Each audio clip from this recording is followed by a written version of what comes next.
Saturday morning. Ngayon po ay patungo po kami sa church.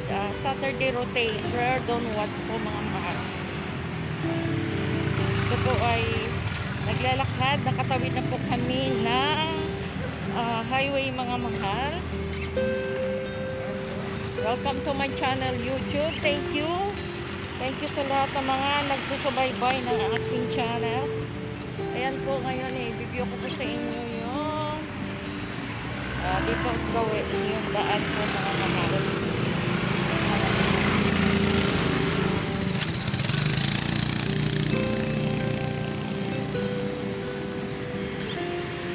Nakamas po ako dahil yung aking sugat sa aking ilong at saka dito sa aking right face protection po kasi medyo maalikabok po.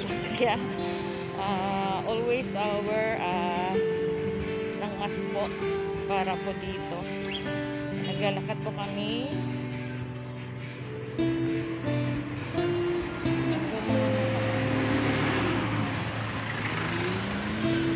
Mag 7 o'clock AM na po ngayon. Ayan po mga mahal. Yung mga naglalakad si Adanas. Wala po akong magawang content kaya ito na lang po muna yung aking iko-content. Naglalakad, walking morning para naman po ay para sa ating kalusugan. Tuwing Saturday lang po ako naglalakad mga mahal. Saturday. Kasi Monday to Friday nasa bahay lang po. At minsan bumibili lang po ng ulam doon lang din sa labas. At yun ay malapit lamang din po sa amin mga mahal. Ayan mahal. Ayan, tatawid tayo sa kabila. Sa kabila. Walking exercise morning. Tungo sa church. Yan mga mahal, samahan niyo po ako sa aking paglalakad. At yun po yung nauna na po yung aking mga kasama sa panalangin. Ako yung nahuli para ako yung makakuha ng ng video at makagawa ng aking iko-content mga mahal. Nagpapanas ng ayos na yung kalagayan. Kahit po ay yung pinagdadaanan natin, sa totoo lang po ay ganun talaga ang buhay. Ako po ay usually maraming pinagdadaanan sa aking health po. Ayan, laban na po talaga kasi takot po akong pumunta ng doktor dahil nga po ay iniisip ko kung saan kukuha ng panalapi. Sabi ko, pinagpipray ko na lang kung ano yung will ng God sa buhay ko ay yun na lang yung gagawin ko. Ayan, thank you sa sustaining ng grace ng God sa buhay ko. Bagamat may mga naranasan. So, sige lang. Ako mga mahal.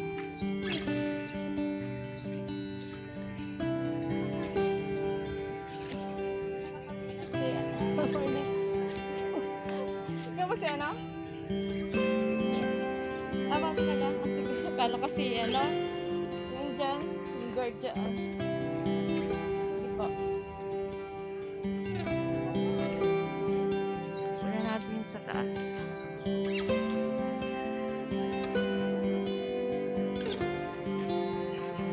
Usually po dito sa ating ilong at sa akin sa mukha. Ito po'y masila na sakit po mga mahal.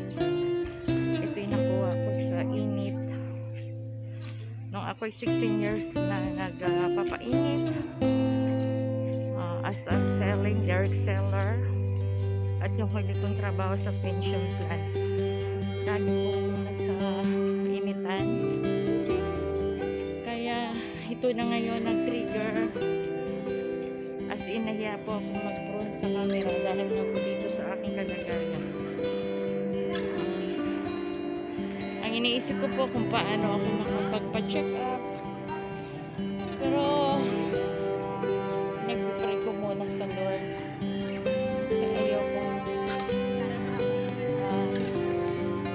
stress yung aking asawa o yung aking anak na mahal.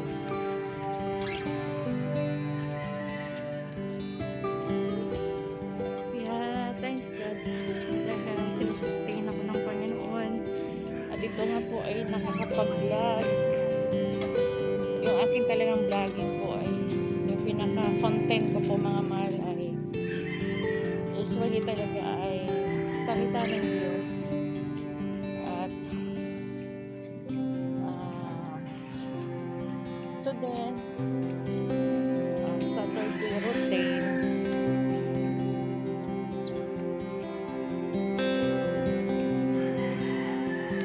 Yung prayer bell once. Guard. Ano pangalan niyo, sir? Naku, malabo matakot ko na kayo. Ronix. At bago na kayo dito. Saan na nakatira? Sa looban? Pwede kayo dito pala. Pag Sunday, dyan, sa dulo. Wala namang masama nun, sir. Ibig sabihin, kami kasi, sa Christian, ibig sabihin Christian, ikaw ay mananampalataya ni Christ, tinanggap mo si Christ bilang Savior na tagapagligtas ng iyong buhay. Yun po yun, sir, ibig sabihin nun. Tapos, ang ano mo doon, nag-confess ka sa iyong kasalanan, kasi lahat tayo makasalanan. Pinanganak pala tayo, pinagawa pala tayo ng ating magulang, ibig sabihin, makasalanan na tayo, sir. Pero ang Panginoong Jesus, napakabuti ng God the Father, dahil nakita niya yon, itong mundo na ito makasalanan niya. Makasalanan na, kaya ipinadala niya, sinaalang-alang niya ang kanyang kaisang bugtong na anak. Ibig sabihin si Jesus yun, na namatay doon sa krus ng Kalbaryo, upang ibig sabihin, yung lahat na kumilala at tumanggap sa kanya at bilang Savior, ibig sabihin, sir, hindi na mapahamak doon sa impyerno, kundi sa buhay na walang hanggan. Lilipat na po tayo sa buhay na walang hanggan, sir.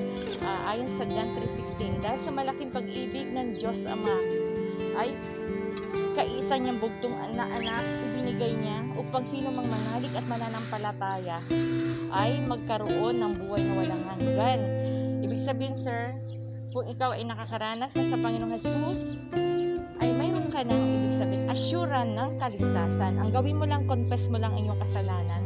Tapos, tanggapin mo siya, manalangin ka, at tanggapin mo siya bilang Savior ng iyong buhay. Yan lang naman siya ng kaparaanan. At umaating ka po ng gawain na hinahayag si Jesus, yung church pag hinahayag si Jesus, bilang tagapagligtas po ng ating buhay. Dahil sila naman po talaga dito yung daan sa silong ng langit, walang ibang daan kundi sa pamagitan niya upang magkaroon tayo ng buhay na walang hanggan. Kasi dito, sir, nabubuhay na tayo dito, dumadaan tayo. Hindi naman talaga dito yung ating buhay. Ibig sabihin, estranghero na tayo sa mundo nito. Ibig sabihin na tayo mamamatay. Walang isa na ibig sabihin mabuhay forever. Ibig sabihin, lahat tayo mamamatay. Pero ibig sabihin, assured ba tayo? Yun nga. Yung nga sinare ko na kanina. Kung assured tayo, hindi tayo mangamba ng ating kamatayan. At anong oras na binawian tayo ng buhay, alam natin, ay kapiling po natin ang Panginoong Jesus po, sir, ha? Anong pangalan niyo, sir, ulit? Teka, yan, teka. Portillo, Ri. Naman sir, makarating kayo. Dyan ba? Dyan. Dyan, sir, ha? Tuwing Sunday na, 10 a.m. Makarating kayo, sir, ha? Sir Ronnie. Araw-araw, wala. Tuwing Sunday, wala ba? Ganun. Pag halimbawa na magkaroon ka talaga ng oras ng Sunday, nawa makarating kayo dyan, sir, ha? May pamilya ka na? Abinata ka pa? Kasi diyan po, usually yung may-ari dyan ng aming church, hindi may-ari. Ang mga nag-mission po dyan na missionary, Koreano po silang missionary. Tapos may pastor po kaming Pilipino. Tapos, kung halimbawa, gusto nyo pong mananambahan dyan, maganda po talaga yung makakapakinig kayo ng salita ng Diyos. Kasi, doon sa pakikinig, ibig sabihin malalaman nyo kung talagang ano ba yung kalooban ng Diyos sa buhay mo or sa buhay ko. Dahil sa pakikinig po, di ba, malalaman natin kung ano yung kaalaman ayon sa Biblia. Kasi yung Biblia yung salita po ng Diyos.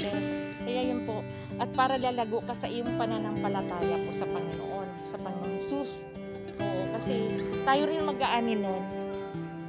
Sira, nawa makarating ka. Complete mo yung Sunday. At ingat ka palagi, sir. God bless you. Ako po si Ate Neria.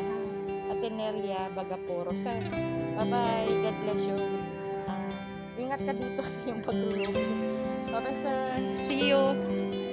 Alam mo na. Ayan. Ayan mga mahal. Ubos na po yung aming... ay, teka, sir. Ay, Morning po. Sir, good morning sa inyo dalawa. Bigyan ko kayo ng flyers. Taga-gas your church po. Ay, sorry sir. Hallelujah. Sige sir, ingatan po kayo ng Panginoon sir ha. Diyan po kami sa dulo sir ha. Oo, tuwing Sunday sir, 10 AM. At least malapit lang po dyan sir. Ingat po kayo. Salamat. Oh, thank you. Ingat. Ayan po mga mahal. Salamat sa Diyos dahil ang malaga ay nagagawa yung ating gawain para sa Panginoon. Thank you mga mahal. Salamat sa lahat po na siyang nagsusupport at nanonood po sa aking channel. Thank you sa Team Kubo at sa lahat ng mga group ko sa Team Kubo. Hindi ko na kayo isa-isahin dahil ang dami po natin. Maging yung sa mga classmate ko. So, YT, thank you sa inyong lahat, mga mahal. Nawa na lagi tayong mag-ingat kung saan tayong dakon ng ating mundo or lugar kung saan man po. Ingat lang at always po manalangin. Thank you for watching. See you again in my next video. God bless us all. Mwah.